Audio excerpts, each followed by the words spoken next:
Louange à Allah. Louange à Allah, Seigneur de l'univers, et prière d'Allah et salutations sur le sceau des prophètes, Muhammad ibn Abdillah, sur sa noble famille et ses fidèles compagnons, et tous ceux qui les suivront sur la voie droite jusqu'au jour de la résurrection. Chers frères, le Très-Haut dit: il n'apprécie pas Allah comme il le mérite. Les hommes ne l'ont pas glorifié comme il se doit. Ils n'ont pas respecté son droit en adorant un autre que lui, en plaçant leur confiance en autre que lui, en aimant un autre plus que lui. Ibn Mas'ud dit: un prêtre s'approcha un jour du messager d'Allah et dit: ô Muhammad sallallahu alayhi wa sallam, nous trouvons, c'est-à-dire écrit dans notre livre, nous trouvons qu'Allah placera les cieux sur un doigt, les terres sur un doigt, les arbres sur un doigt, l'eau sur un doigt, le sol sur un doigt, et le restant de la création sur un doigt, et il dira: je suis le roi. Le prophète éclata de rire jusqu'à ce que ses molaires apparaissent en signe de confirmation pour les propos du prêtre, et il récita: ils n'ont pas estimé Allah comme il devrait l'être, alors qu'au jour de la résurrection, il fera de la terre entière une poignée, et les cieux seront pliés dans sa main droite. Gloire à lui, il est au-dessus de ce qu'il lui associe. Ainsi, cet univers, aussi vaste soit-il, tiendra sur l'extrémité des doigts du fort, du contraignant Allah au jour du jugement. Pureté et gloire à celui vers qui viennent les cieux et la terre obéissants. Sa crainte, par sa crainte, les montagnes se plient et s'humilient.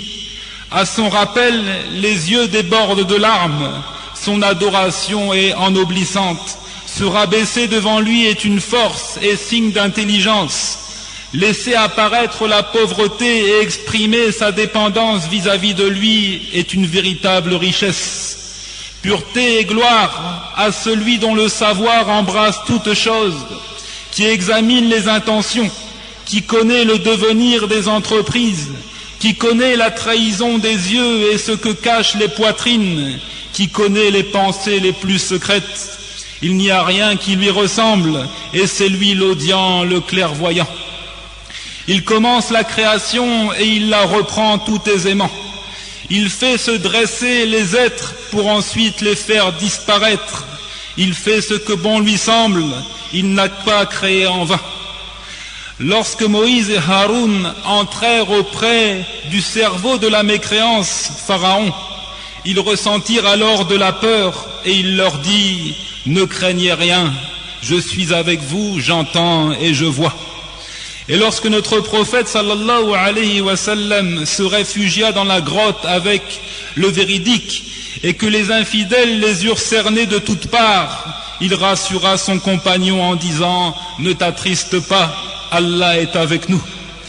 Lorsque cette femme se plaignit au prophète et lui dévoila ses secrets, Aïcha, qui était dans sa maison, ne put entendre les propos, alors qu'Allah dit: Allah a bien entendu la parole de celle qui discutait avec toi à propos de son époux et se plaignit à Allah, et Allah entendait votre conversation, car Allah est audient et clairvoyant.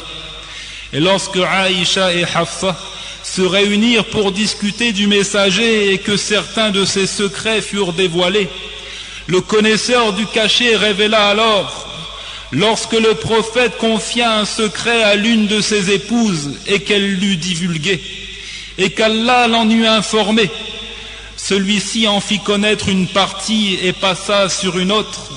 Puis quand il l'en eut informé, elle dit: qui t'en a donné nouvelle? Il dit: c'est l'omniscient, le parfaitement connaisseur qui m'en a avisé.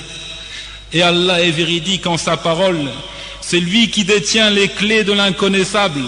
Nul autre que lui ne les connaît, et il connaît ce qui est dans la terre ferme comme dans la mer, et pas une feuille ne tombe qu'il ne le sache, et pas une graine dans les ténèbres de la terre, rien de frais ou de sec qui ne soit consigné dans un livre explicite. Le Très-Haut dit aussi: il n'échappe à ton Seigneur ni le poids d'un atome sur terre ou dans le ciel, ni un poids plus petit ou plus grand qui ne soit déjà inscrit dans un livre évident.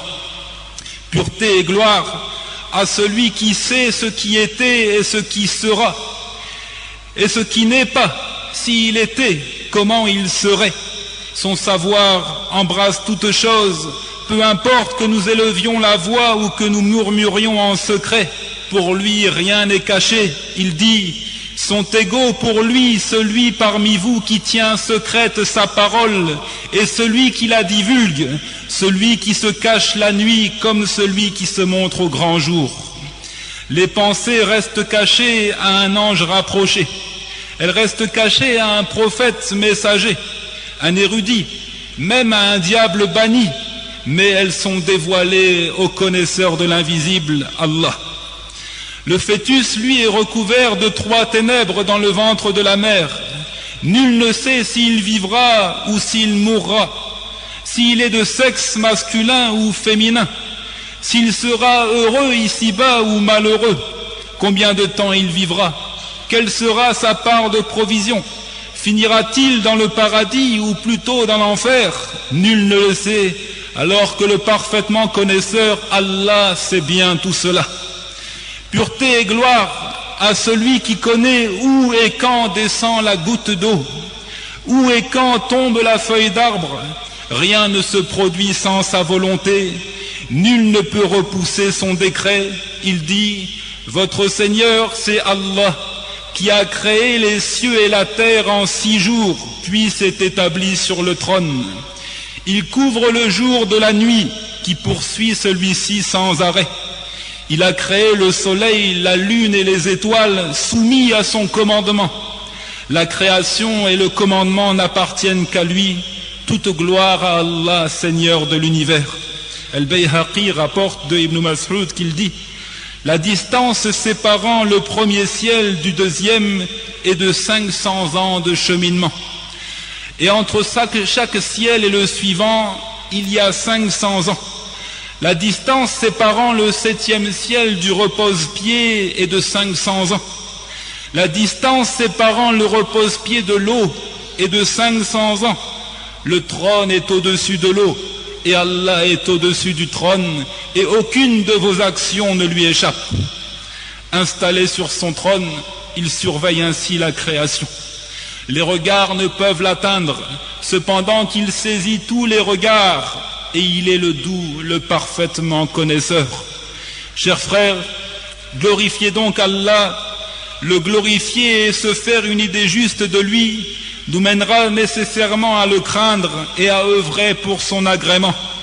Crains Allah où que tu sois, la nuit, le jour, sur terre, en mer, dans le ciel. Ô mon enfant, fût-ce le poids d'un grain de moutarde au fond d'un rocher, ou dans les cieux, ou dans la terre, Allah le fera venir.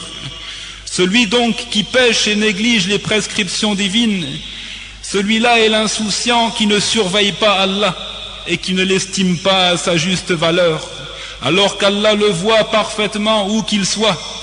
C'est lui qui te voit quand tu te lèves et voit tes gestes parmi ceux qui se prosternent. Celui qui triche, qui trompe son frère, celui-là n'a pas surveillé Allah. De même celui qui trahit, celui qui fornique, celui qui vole, tous ces individus ont une faible estime de leur Seigneur, ils ne l'ont pas apprécié comme ils le méritent. Frères croyants, sachez que cette surveillance, cette idée obsessionnelle de la suprématie d'Allah et de son contrôle permanent permet de trouver la paix de l'âme. Elle rassure le cœur du croyant, elle sauve le jour du jugement.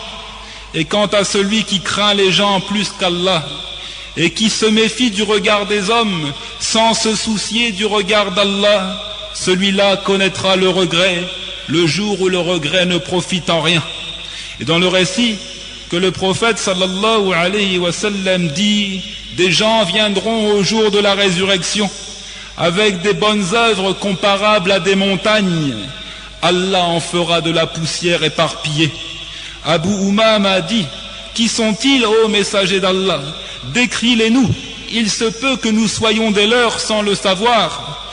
Il dit alors, ils sont un peuple à votre exemple, ils prient comme vous priez, Ils jeûnent comme vous jeûnez, et ils n'oublient pas leur part de prière nocturne.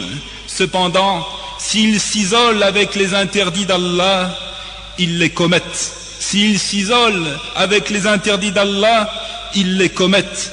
Ceux-là donc n'ont pas apprécié Allah comme ils le méritent. S'ils avaient été véridiques et sincères envers Allah, ils ne lui auraient pas désobéi loin du regard des hommes. Les anciens vertueux disaient: ne sois pas un ami d'Allah en public et son ennemi en secret. D'autres de dire: ne regarde pas la petitesse du péché, mais regarde la grandeur de celui à qui tu désobéis. Qu'Allah donc nous accorde de le glorifier et de lui obéir en public et en secret, et qu'il pardonne nos péchés, et prière et bénédiction d'Allah sur son messager, et louange à Allah, Seigneur de l'univers. If you don't want to come to the da'wah, we will bring the da'wah to you.